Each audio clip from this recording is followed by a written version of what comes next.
Sou o professor Lauro Rocha Reis, mestre em filosofia, especialista em direito público e advogado militante.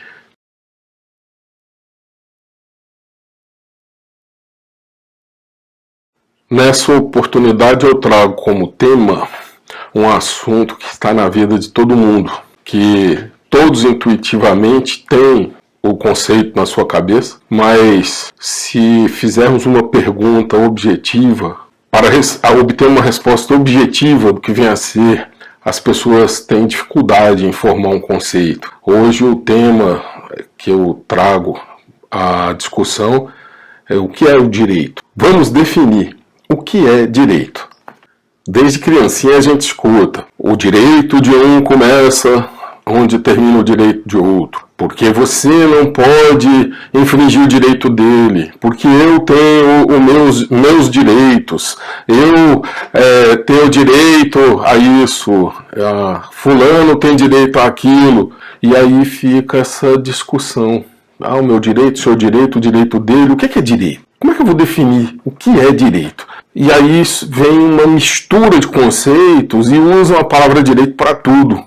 Será que tudo isso que se diz é realmente direito? Está dentro do conceito da palavra direito? Temos que analisar isso com muito cuidado, com muita parcimônia, porque as confusões são muitas e acaba que o conceito se perde. E aí, quando nós perguntamos para alguém o que é direito, a pessoa começa a misturar direito com norma, com costume, com isso, com aquilo, e realmente é uma mistura de causa e efeito que acaba gerando uma confusão muito grande e as pessoas não conseguem definir realmente o que é direito, o que é aplicar o direito. Isso é importante a gente separar bem, e aí nós vamos ver que o conceito de direito não é tão complexo, não é tão complicado como muitos acham que seja. Esse é o momento da gente esclarecer bem o que vem a ser isso.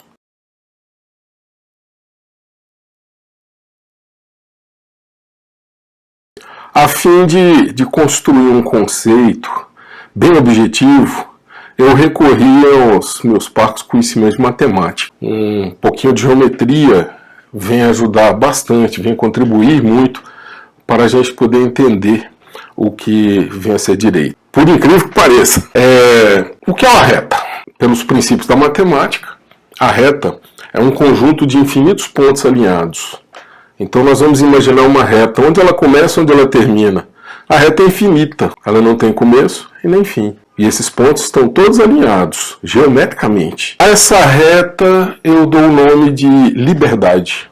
As pessoas pensam o que querem, dizem o que querem. No exercício da liberdade vão aonde quiser, ficam aonde querem, permanecem aonde desejam. E aí, esse exercício da liberdade nós vamos comparar matematicamente ao que vem a ser uma reta. Então a reta ela é um conjunto de infinitos pontos alinhados. E a essa reta eu dou o nome de liberdade.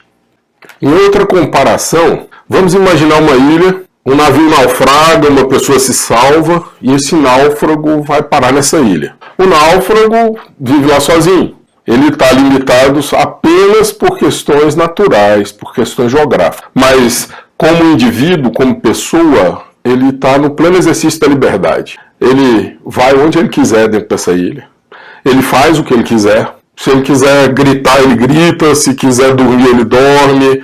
Se quiser sair dando cambalhota, pulando, o que ele quiser fazer, ele vai fazer e ninguém vai atrapalhar, ele está sozinho. Então ele está no pleno exercício da sua liberdade de pessoa, dessa liberdade natural. Ele é um homem naturalmente livre, dentro das condições biológicas, das condições geográficas, das condições que o meio ambiente ele proporciona.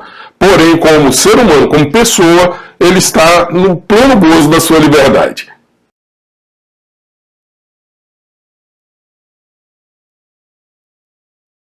Voltando à geometria, voltando à matemática. Aquela reta que eu batizei de liberdade, ela está ali quietinha, eu vou e marco 2 pontos na reta. Faço um intervalo de um ponto ao outro.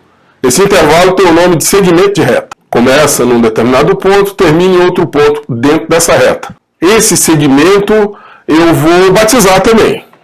Eu vou batizar esse segmento de direito. Ora, o que eu fiz com a reta quando eu marquei de um ponto até outro? Eu delimitei a reta. Quando eu delimitei a reta, ela teve esse segmento que eu criei, passos que eu marquei, aliás, ele começou de um ponto até o outro. Então ele tem um início e tem um final. Essa delimitação da reta eu dou o nome de direito. Retornando ao exemplo do náufrago. Se ao invés de um náufrago na ilha, nós temos 2 náufragos. Ao invés de uma pessoa sozinha, nós teremos 2 pessoas residindo nessa ilha, vivendo nessa ilha. Só tem essas 2 pessoas. Aí, uma das pessoas quer dormir e o outro resolve cantar. O que vai acontecer? Um quer dormir e o outro quer cantar. Essas 2 pessoas vão brigar, nós vamos ter um conflito. Esse conflito pode ir até a morte, conforme o estado, o nível de conflito que vier a ocorrer aí. Agora, para não brigar, eles resolvem fazer o quê? Vamos chegar num acordo. Enquanto um estiver dormindo, o outro não grita, o outro não canta, o outro não fala alto. E vice-versa. Que aí o descanso de um vai ser respeitado pelo outro. Essas pessoas vão entrar em quê? Em harmonia. Elas vão passar a conviver bem, sem briga, sem conflito, porque um está respeitando o limite do outro.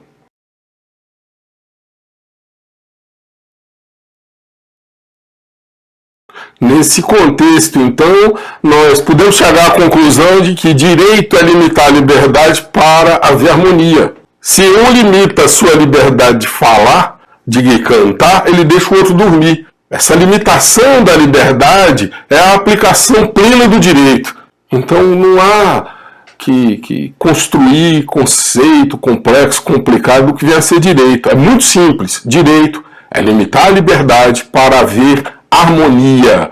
E aí nós matematicamente conseguimos construir um conceito pleno, um conceito objetivo do que vier a ser direito. Repetindo, direito é limitar a liberdade para haver harmonia.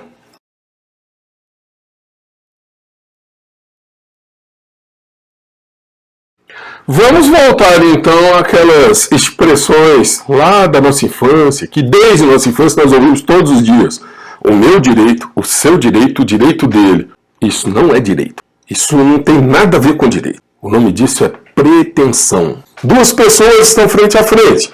Uma pretende ser bem tratada pela outra. E uma se obriga a tratar a outra bem. Eu pretendo ser bem tratado. Eu me obrigo a lhe tratar bem. Essa relação pretensão, obrigação, pretensão é que é o direito. Então não é o meu direito, é a minha pretensão. Eu pretendo ser bem tratado. Isso é pretensão, isso não é direito. As pessoas confundem o conceito de direito com o conceito de pretensão. Aplicam o conceito de pretensão à palavra direito. Isso não é correto. A pretensão, obrigação, essa inter-relação é que é a aplicação do direito. Mas isso não é. A pretensão não é o direito. São coisas bem distintas. Mas aí nós temos uma outra situação. A sociedade, ela delegou ao Estado a jurisdição. Então, quando eu tenho algum conflito, eu tenho algum problema em relação a outrem, eu compareço perante o Estado juiz e deduzo a minha pretensão. Eu quero alguma coisa. E aí eu tenho uma forma de deduzir essa pretensão. A forma, a maneira como eu vou me dirigir à autoridade judicial tem o nome de interesse, que é uma outra coisa. Um exemplo simples que está na vida de todo mundo. Eu tenho um título de crédito. Eu sou credor de uma determinada importância em dinheiro em relação a outra pessoa. Eu tenho um título que representa o meu crédito. Que título é esse? Um exemplo, uma nota promissória. Eu sou detentor de uma nota promissória vencida que consta uma importância que determinada pessoa tem que me pagar. A lei, ela dá a essa nota promissória uma eficácia de título executivo. Eu posso, através de um processo de execução, pedir a expropriação de bens da pessoa que me deve, a fim de que o juiz vá alienar esses bens em asta pública e pagar o meu crédito. Eu vou receber aquele crédito através do juiz. Eu deduzo uma pretensão executória ao juiz ele vai expropriar bens do devedor, vai transformar esses bens em dinheiro, na forma que a lei prescreve, e vai me pagar. E aí eu vou receber meu crédito compulsoriamente. Porém, a mesma lei que instituiu a nota promissória, ela diz que após 3 anos do vencimento da nota promissória, ela perde a eficácia do título executivo. Ela prescreve a execuibilidade do título. O que acontece?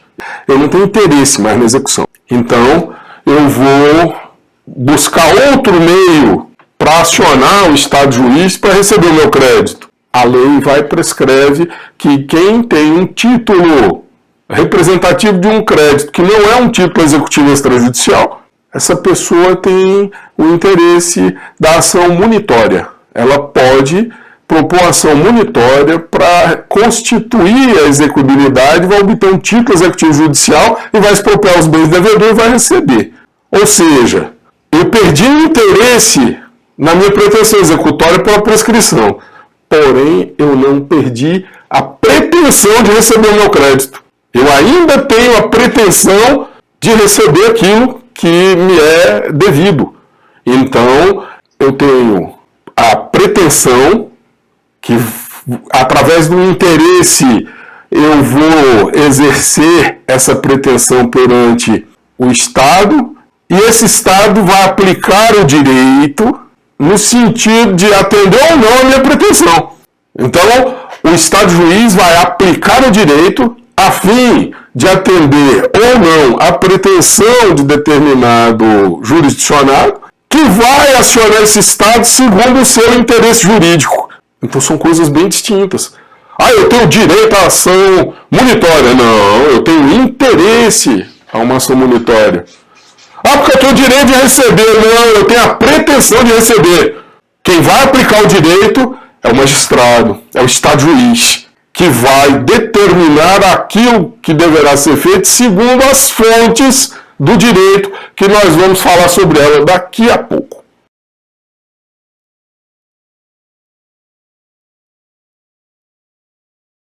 Desde o nascimento e ao longo de sua vida, as pessoas vão adquirindo hábitos, vão adquirindo costumes. Desde costumes mais simples até costumes complexos, moralmente complexos. Então, podemos citar aqui, dormir no período noturno é um costume. Tomar banho todos os dias é um costume. Escovar os dentes todos os dias é um costume. Almoçar ao meio-dia é outro costume. São costumes básicos que ao longo da vida a gente vai exercendo e vai praticando e acaba que nem raciocinamos a respeito. Mas esses costumes são muitos. Posso citar aqui uma quantidade de exemplos aí de inúmeros costumes que todos nós temos ao longo da nossa existência. Existem costumes que são mais importantes que outros. Esses costumes, eles passam a ser chamados de valores. Por exemplo, sempre que eu estou transitando na rua, eu costumo andar pelo lado direito, à minha direita. Isso é um costume. Só que se tornou um costume importante para não esbarrar nas pessoas. Então esse costume passou a ser um valor. Eu vou caminhar sempre à direita para deixar a esquerda para quem vem em sentido contrário. E assim o espaço está desocupado para todo mundo transitar por ele. Acaba se tornando um valor. É importante andar pelo lado direito para não esbarrar nas pessoas quando ele está andando pelo lado esquerdo. Esse costume de tão importante e ele é exercitado em comum com outros, ele acaba se tornando um valor. E existem muitos valores que nós praticamos todos os dias. Posso também ficar aqui discorrendo sobre um monte de valores, mas existem valores que são mais importantes que outros valores. E esses valores mais importantes que outros valores, eles também têm nome. Eles são chamados de princípios. Princípios são valores de extrema importância social, que vão colocar ordem na sociedade.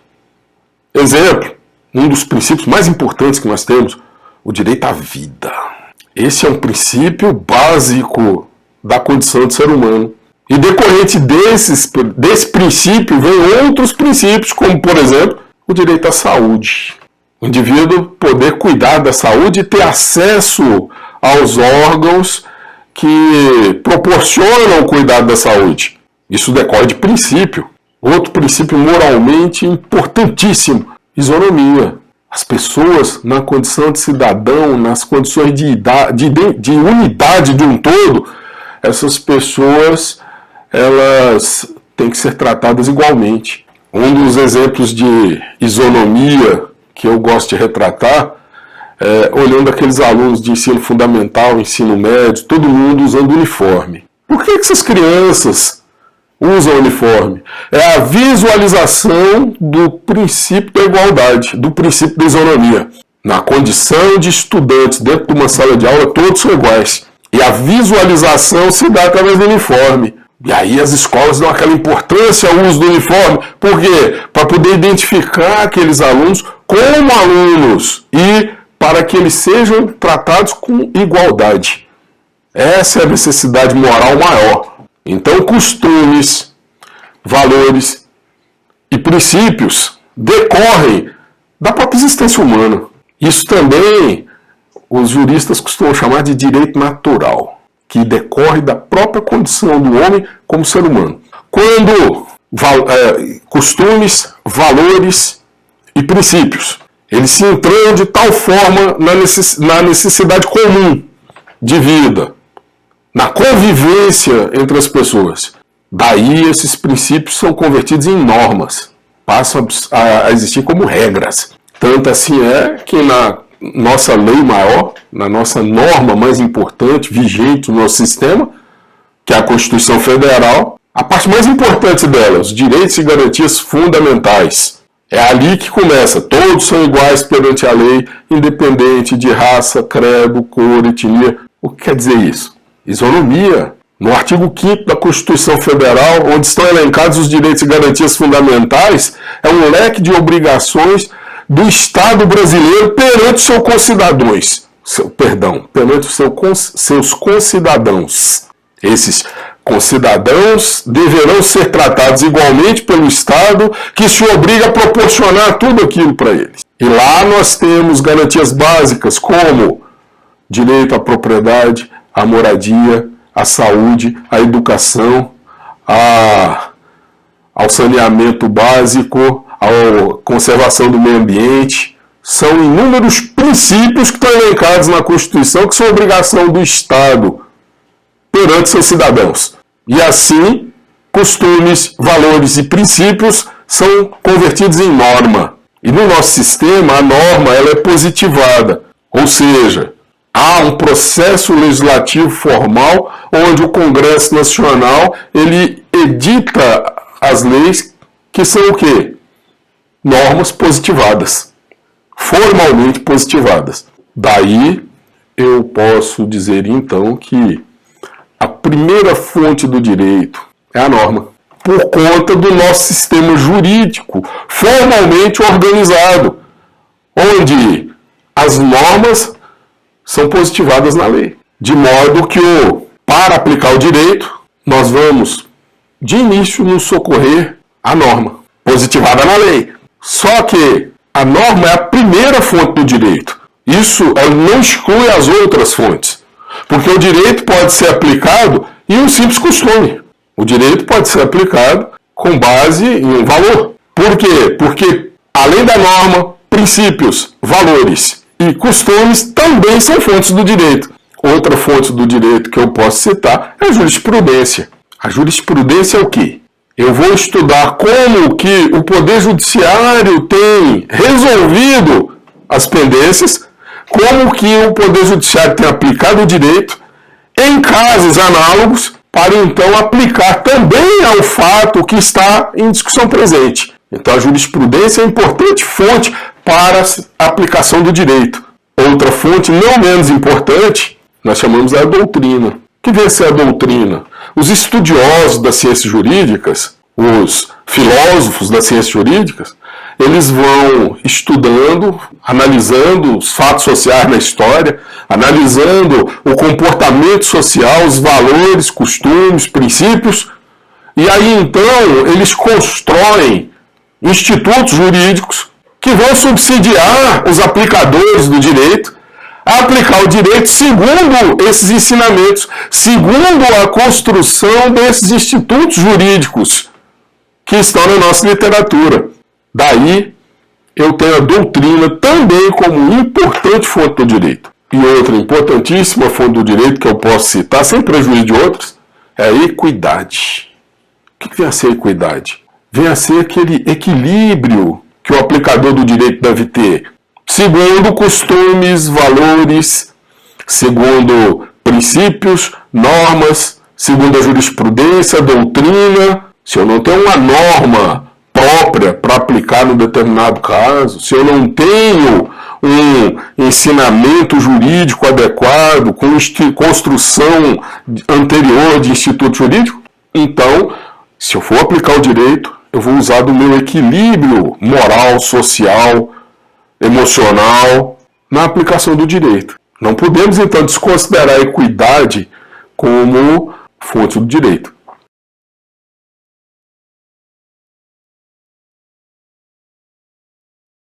Ainda naquele exemplo da inter-relação, pretensão, obrigação, pretensão, entre pessoas ou grupo de pessoas, ou grupo e grupo de pessoas, uns com os outros, essa inter-relação dá nascimento a um ramo do direito que nós chamamos de direito das obrigações.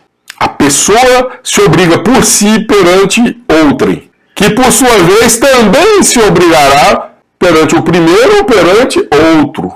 Então, quando a pessoa se obriga por si perante outra, no exercício social, na convivência social, nasce o direito das obrigações. A pretensão da pessoa está relacionada a uma outra pessoa. Isso aí caracteriza o direito das obrigações. Mas eu tenho um par de óculos. Estou aqui mostrando esse par de óculos para todo mundo ver. De quem são esses óculos? De início as pessoas vão dizer, esses óculos pertencem ao Lauro. Se alguém vê esses óculos em algum lugar e for mexer, o outro já vai dizer, olha, esse óculos é do Lauro. Vejam só, a minha pretensão está voltada à coisa, ao objeto, não a outra pessoa. Eu estou no pleno exercício da minha pretensão em relação ao objeto que eu tenho comigo, que é meu. Seja posse, seja propriedade. É meu. Todo mundo viu aqui fisicamente na minha mão, presumiu já que é meu.